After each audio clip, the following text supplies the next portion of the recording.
প্রয়াত ঝাড়খণ্ডের প্রাক্তন মুখ্যমন্ত্রী শিবু সোরেন আজ সকাল 8:56 শেষ নিঃশ্বাস ত্যাগ করেন তিনি।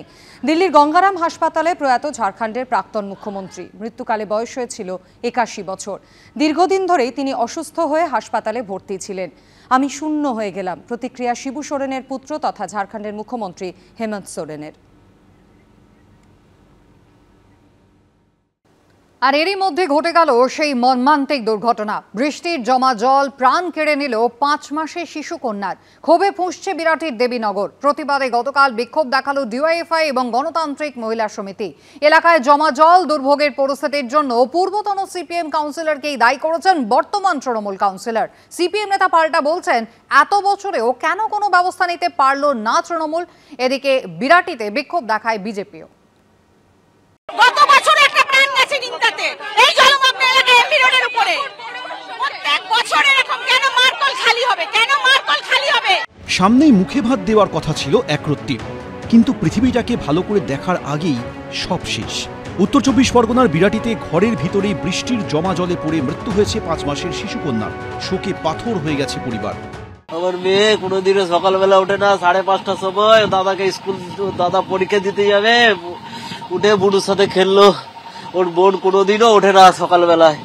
শিশুকন্যার এই মর্মান্তিক পরিণতির পর 2 দিন হয়ে গেল, কিন্তু এলাকায় দুর্ভোগের ছবিটা এতটুকুও বদলায়নি।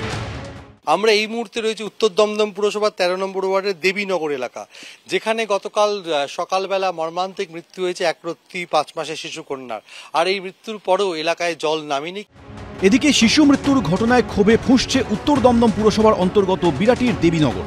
প্রতিবাদে রবিবার সকালে এমবি রোড অবরোধ করে বিক্ষোভ দেখায় ডিওয়াইএফআই ও গণতান্ত্রিক মহিলা সমিতি।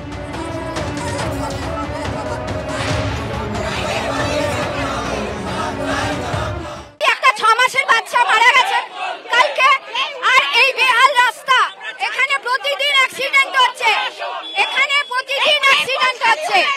আমরা চাই মার্কল খালি হলো। আমরা বহুবার ধরে পৌর প্রশাসনকে বলছি, পৌরপিতাদেরকে জানাচ্ছি, রাস্তার এমন বেহাল অবস্থা যে লোকে হাঁটাচলা করতে পারছে না। সামনে দুখানা স্কুল রয়েছে, একটা কলেজ রয়েছে। অবরোধ তুলতে গেলে পুলিশকে ঘিরে ধরে শুরু হয় বিক্ষোভ। এইখানে বিস্তীর্ণ এলাকা জলমগ্ন। আমরা বারবার প্রশাসনের দ্বারস্থ হয়েছি, তাদের বলবার চেষ্টা করেছি, কোথাও কিছু জলের উন্নতি হচ্ছে না। বামফ্রন্ট সরকারের আমলে জল হলেও এই জল দাঁড়িয়ে থাকতো না। যদিও জমা জল দুর্ভোগের পরিস্থিতির জন্য পূর্বতন সিপিএম কাউন্সিলরকেই দায়ী করছেন স্থানীয় 13 নম্বর ওয়ার্ডের তৃণমূল কাউন্সিলর। সিপিএম পার্টিটার যে কাউন্সিলর যিনি ছিলেন দীর্ঘ বছর, পিডব্লিউজি সিআইসি ছিলেন, কেন জল নিকাশির ব্যবস্থা করে যায়নি? আজকে আমি 22 সালে কাউন্সিলর, আমি তো তৈরি সেলের বাপ হতে পারতাম যদি উনি কাজ করে যেত। তারপরে যে সরকারের যে টাকাগুলো আসতো, আজকে আমি সেই কাজগুলো আরো ত্বরান্বিত করতে পারতাম। আমরা ওই খাল সংস্কারের কাজটা করতাম, ফলে জল জমলেও দীর্ঘদিন ধরে মানুষকে জলবন্দি অবস্থায় থাকতে হতো না। কিন্তু এরপর থেকে সেই সংস্কার নেই, ক্রমাগত এনক্রোচ হয়ে যাচ্ছে খাল, নগ্নতা হারাচ্ছে। 10 বছর ধরে তারা দেখেছে, তারা জেনেছে ওইটা নিচু অঞ্চল, সেই ক্ষেত্রে তাদের দৃষ্টিভঙ্গি কি ছিল? বর্ষাতে এই সময় হয়, সুতরাং আগে থেকে পরিকল্পনা কেন হলো না? রবিবার নিহত শিশু কন্যাকে এনআরএস হাসপাতালে নিয়ে যাওয়া হয় ময়না তদন্তের জন্য। শিশু মৃত্যুর প্রতিবাদে বিরাটিতে মিছিল করে বিজেপিও। মুখ্যমন্ত্রী বলেছেন প্রশাসনিক সভায় যে উন্নয়ন যা করার তিনি করে দিয়েছেন, আর টাকা পয়সা নেই। দুর্গাপুজোয় ক্লাব 1,10,000 টাকা করে অনুদান পাচ্ছে। আপনি 200 কোটি টাকার করে আপনার টাকা দিয়ে তৈরি করেছেন মন্দির জগন্নাথ দেব, এরপরে আনন্দ, এরপরে কার্নিভাল হবে। দেবী দুর্গা স্যালুট করবেন শেষবারের জন্য, স্যালুট করতে করতে যাবেন, জল থাকবে। এইবারটা বৃষ্টি যেটা পশ্চিমবাংলায় যে পরিমাণ হয়েছে এবং এক নাগাড়ে বৃষ্টি হওয়া, জল জমেছে, কিন্তু তারপরে যে জলের নিষ্কাশন সেটাও তো দেখতে হবে। এবার এই ঘটনাটা সত্যি আমাদের বেদনাদায়ক। অন্যদিকে কামারহাটি পুরসভার অন্তর্গত বেলঘরিয়া নন্দননগরে জলমগ্ন এলাকায় নৌকো চালিয়ে প্রতিবাদ জানালো সিপিএম।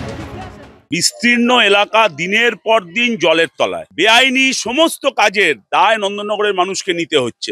ওসব ন্যাকামি করে নোয়ারে নৌকা, ওনাদের সময় কি ছিল, কত জল জমতো। ঠনঠনিয়া, কালীবাড়ি, খিদিরপুর, বেহালায় 7 দিন জল থাকতো, এখন 7 ঘন্টা জল থাকে না।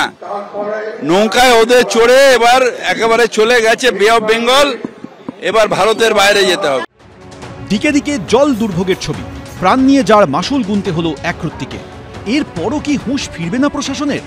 সমীরণ পাল, হিন্দোল দে, সন্দীপ সরকার, এবিপি আনন্দ।